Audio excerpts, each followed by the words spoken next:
अपने गुरु को चैन की नींद सोते हुए देख आधी रात को शिष्य उनके पास आया और बोला, गुरुदेव, मैं आपसे कुछ पूछना चाहता हूं, क्या आप मुझे बताने की कृपा करेंगे? गुरुदेव उठे और बोले, हाँ, बेशक पूछो। तुम क्या पूछना चाहते हो? मैं देख रहा हूं कि तुम कुछ दिनों से काफी परेशान से लग रहे हो। उसने गुरुदेव से पूछा कि आपकी इस चिंता मुक्त जीवन और आपके चेहरे पर इस असीम शांति का राज क्या है? मैं जानना चाहता हूं कि आप हमेशा खुश कैसे रहते हैं। क्या आपको कभी चिंता नहीं होती या आप कभी दुखी नहीं होते? आप ऐसे चिंता मुक्त कैसे सोते हैं? गुरुदेव ने बोला, अब मैं तुम्हें जो बता रहा हूं तुम उसे ध्यान से सुनो, और ये चीज रात को सोने से पहले ठीक 5 मिनट के लिए तुम्हें करना है। उसने पूछा, गुरुदेव, आखिरी रात को सोने से पहले ही क्यों, और आखिरी 5 मिनट तक ही क्यों करना है? गुरुदेव ने बोला, तुम मेरी बातों को ध्यान से सुनो, क्योंकि यह बातें तुम्हारी जिंदगी बदलने वाली है। रात को सोने से पूर्व 5 मिनट तक तुम अगर इस काम को करोगे तो तुम्हें जिंदगी में हर वो चीज मिलेंगे जो तुम चाहते हो। धन, दौलत, शोहरत, असीम शांति और खुशियां सब कुछ तुम्हें मिलेगी। लेकिन इसके लिए बस नियम यही है कि तुम्हें यह काम करना पड़ेगा। उसने बोला, जी गुरुदेव, आप जो बताएं मैं उसे करने की जरूर कोशिश करूंगा। उन्होंने बोला, ठीक है, फिर तो मेरी बातों को ध्यान नहीं सुनो। आज मैं तुमको मस्तिष्क के असीम शक्तियां के बारे में अवगत कराने जा रहा हूं कि तुम्हारे दिमाग के पास कितनी शक्ति है। मैं अगर तुमसे कहूं कि इस ब्रह्मांड की सबसे महान और सबसे अनमोल और शक्तिशाली तज अगर कोई वस्तु है तो है तुम्हारा दिमाग। काम करने के नजरिए से हमारे दिमाग के 2 भाग होते हैं, conscious brain and subconscious brain. Conscious brain का यह हिस्सा हमारे कंट्रोल में होता है। हम जागते हुए जो भी देख, सुन और समझ पा रहे हैं वह कॉन्शियस ब्रेन की वजह से ही हो रहा है। जब हम सो जाते हैं तो यह भी सो जाता है। सबकॉन्शियस ब्रेन का यह पार्ट हमारे कंट्रोल में नहीं होता। जब हम सो जाते हैं यह तब भी जगता है। सपने आदि इसी की वजह से आते हैं। चेतन मन और अवचेतन मन को एक उदाहरण द्वारा समझा जा सकता है। जब भी कोई व्यक्ति पहली बार साइकिल चलाना सीख रहा होता है तो उसे साइकिल को ध्यानपूर्वक नियंत्रित करना होता है। शुरुआत में वह संतुलन नहीं बना पाता और थोड़ा डरा हुआ भी रहता है। लेकिन कुछ दिनों बाद जब वह साइकिल चलाना सीख जाता है तो अब उसे साइकिल को नियंत्रित करने के बारे में सोचने की भी आवश्यकता नहीं होती। अब साइकिल अपने आप नियंत्रित हो जाती है और अब तो वह मित्रों के साथ बातचीत करते हुए या कोई और कार्य करते हुए भी साइकिल चला सकता है। ऐसा क्यों होता है? शुरुआत में जब व्यक्ति पहली बार साइकिल चलाना सीख रहा होता है तो वह अपना चेतन मन, कॉन्शियस माइंड इस्तेमाल कर रहा होता है। लेकिन जब वह बार बार साइकिल चलाने की प्रैक्टिस करता है तो अब यह अनुभव उसके अवचेतन मन में संग्रहित, स्टोर होने शुरू जाते हैं और धीरे धीरे अवचेतन मन चेतन मन की जगह ले लेता है। हमारा अवचेतन मन एक ऑटो पायलट सिस्टम की तरह है जो अपने आप स्वचालित तरीके से कार्य करता है। सभी स्वचालित कार्यों जैसे सांस लेना, दिल धड़कना आदि कार्य अवचेतन मन के द्वारा ही किए जाते हैं।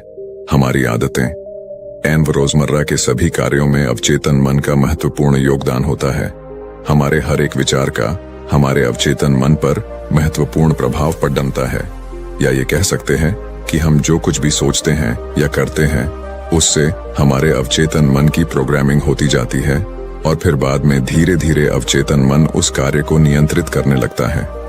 हमारी आदतों और धारणाओं का निर्माण भी ऐसे ही होता है और बाद में वह आदत स्वचालित रूप से अवचेतन मन के द्वारा नियंत्रित होती है। यह हम पर निर्भर करता है कि हम अपने अवचेतन मन की प्रोग्रामिंग कैसे करते हैं। एक बार प्रोग्रामिंग हो जाने के बाद अवचेतन मन उसी के अनुसार कार्य करने लगता है, चाहे वह कार्य गलत हो या सही। चेतन मन, कॉन्शियस माइंड को विचारों का चौकीदार या गेटकीपर भी कहा जा सकता है। दरअसल हमारा हर विचार एक बीज की तरह है और हमारा अवचेतन मन एक बगीचे की तरह है। हमारा चेतन मन यह निर्णय करता है कि अवचेतन मन में कौन सा बीज बोना है और कौन सा नहीं। हम कभी कभी अनजाने में अपने अवचेतन मन की गलत प्रोग्रामिंग कर देते हैं। जैसे अगर मैं यह सोचता हूं, आज मैं यह काम कल करूंगा, तो यह छोटा सा विचार धीरे धीरे मेरे कार्य को कल पर टालने की आदत बन सकता है। इतना सब सुनकर उसने गुरुजी से पूछा, लेकिन इसका नींद सी से क्या तात्पर्य है? और सोने से पहले 5 मिनट तक हमें क्या करना है और चिंता मुक्त जीवन का रहस्य क्या है, आप वो हमें बताइए। गुरुदेव ने बोला, हर चीज को सीखने की जल्दी अक्सर इंसान को गलत जानकारी देती है। वो गलत जानकारी किसी काम के नहीं होती, इसीलिए सब्र और धैर्य के साथ बातों को सुनने की आदत डालो। गुरुदेव ने बोला, क्या तुमको पता है कि चेतन मस्तिष्क हमारे ब्रेन पावर का सिर्फ 5% इस्तेमाल करता है।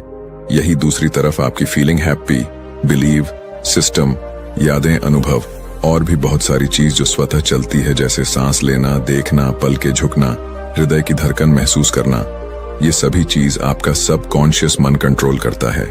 ये आपकी ब्रेन पावर का 95% इस्तेमाल करता है।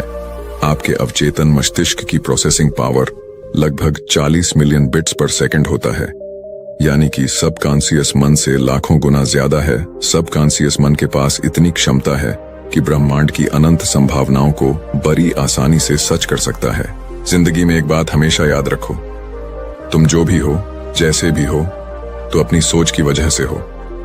तुम अपने दिमाग को जैसी बातें बताते हो, जैसी चीजें दिखाते हो और जैसी बातें सोचते हो, वैसे तुम बन जाते हो और वैसे ही तुम्हारी जिंदगी होती है।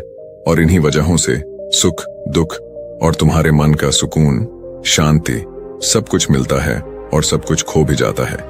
इसीलिए खुद को सही दिशा देना जरूरी है। क्या तुमने कभी ऐसा अनुभव किया है कि जब तुम सोते हो तब तुम ऐसे घटना के बारे में सपना देखते हो जिससे आप सोने से चंद मिनट पहले सोचा था या बोला, देखा या सुना होगा? अगर आपके साथ ऐसा कुछ अनुभव हुआ है? उसने बोला, हाँ गुरुजी। उन्होंने बोला, सोने से पहले जब हम आधा सोए आधा जागे हुए अवस्था में होते हैं तब हम तैयार होते हैं अपने सबकॉन्शियस मन में उन विचारों को डालने के लिए जिसे हम अपने जीवन में प्रदर्शित करना चाहते हैं। तब तुम जो भी सोचोगे, जो भी मन में विचार लाओगे और जिन विचारों के साथ तुम रात को सोने की कोशिश करोगे, वो सारी चीजें को तुम्हारा दिमाग, तुम्हारा सपना, तुम्हारा बन साकार करने की कोशिश करेगा। इसीलिए सोने से पहले अच्छी चीजों के बारे में सोचो, अच्छी चीजों के बारे में जिसके लिए हम सपना देख रहे हैं, जिसे हम पूरा करना चाहते हैं, उससे रिलेटेड पॉजिटिव विचार आप इसी समय में अपने सबकॉन्शियस मन में डायरेक्ट डाल सकते हैं। इसके लिए 2 तरीके हैं। सबसे पहले तरीका है, तुम सोने से पहले सिर्फ इन चीजों के बारे में सोचो जो तुम्हें सुकून दे, जो शांति दे, जिससे तुम्हारा मन हल्का हो। आंख बंद करके तुम ये सोचो, आज का पूरा दिन बिताकर मैं हमेशा की तरह ये आज के आखिरी 10 मिनट खुद को दे रहा हूं। मैं सबसे पहले उनको माफ करता हूं जिन्होंने आज मुझ पर गुस्सा किया। मैं उन सबको माफ करता हूं जो बदल गए। मैं उन सब उम्मीदों को खुद से अलग करता हूं जो किसी और इंसान पर टिकी है। मैं पास्ट की पुरानी सभी बुरी आदतों को छोड़ता हूं। इस दुनिया में हर कोई इंसान ही है और इंसानों से गलतियां हो जाती हैं, इसलिए मुझसे भी गलतियां हो जाती है। गलती होना एकदम नेचुरल है। मेरे पास आज जो कुछ भी है वह काफी है। मैं हर दिन खुद के और करीब आता जा रहा हूं। किसी की बुराई करना, किसी के बिहेवियर को जज करना, किसी के लाइफ को जज करना, खुद को या दूसरों को दोष देना, दुखी रहना या रोते रहना, ये आदतें मुझसे बहुत दूर है। हाँ, मैं ऐसा ही हूं। मैं जानता हूं कि किसी बुरी से बुरी चीज से भी मुझे क्या सीखना है। मैं आजकल अपनी मंजिल को पाने के लिए पूरे जी जान से मेहनत कर रहा हूं। मुझे अपने आप में गर्व है। मैं वो सब करके दिखाता हूं जो मैं करना चाहता हूं। मैं अच्छा हूं, सुंदर हूं और सबसे ज्यादा खुद पर विश्वास करता हूं। मैं आज की गलतियों के लिए खुद को भी माफ करता हूं। मैं अपनी सभी बुरे कामों के लिए भी खुद को माफ करता हूं। मेरे पास आज जो कुछ भी है वह काफी है। मैं हर दिन खुद के और करीब आता जा रहा हूं। किसी की बुराई करना, किसी के बिहेवियर को जज करना, किसी के लाइफ को जज करना, खुद को या दूसरों को दोष देना, दुखी रहना या रोते रहना, ये आदतें मुझसे बहुत दूर है। हाँ, मैं ऐसा ही हूं। मैं जानता हूं कि किसी बुरी से बुरी चीज से भी मुझे क्या सीखना है। मैं आजकल अपनी मंजिल को पाने के लिए पूरे जी जान से मेहनत कर रहा हूं। मुझे अपने आप में गर्व है। मैं वो सब करके दिखाता हूं जो मैं करना चाहता हूं। मैं अच्छा हूं, सुंदर हूं और सबसे ज्यादा खुद पर विश्वास करता हूं। मैं आज की गलतियों के लिए खुद को भी माफ करता हूं। मैं अपनी सभी बुरे कामों के लिए भी खुद को माफ करता हूं। मेरे घर वालों के साथ मेरा रिलेशन मजबूत है। मैं अपने गुस्से को इसी वक्त खुद से अलग करता हूं। मैं हर तरह के डर को इसी वक्त खुद से अलग करता हूं। मैं मानता हूं कि आज के दिन से मुझे एक नई सीख मिली है। मैं समझता हूं कि आज का दिन चला गया है, लेकिन मैं ठीक हूं, मेरा शरीर स्वस्थ है। अंतिम गुरुदेव ने बोला, अगर तुम रोज 5 मिनट तक ये बातें खुद को बताते हो तो हमारा दिमाग तुम्हें यकीन दिलाएगा कि जीवन में कितनी शांति है। बाकी अगर ये कहानी आपको अच्छी लगी हो तो इस वीडियो को लाइक करें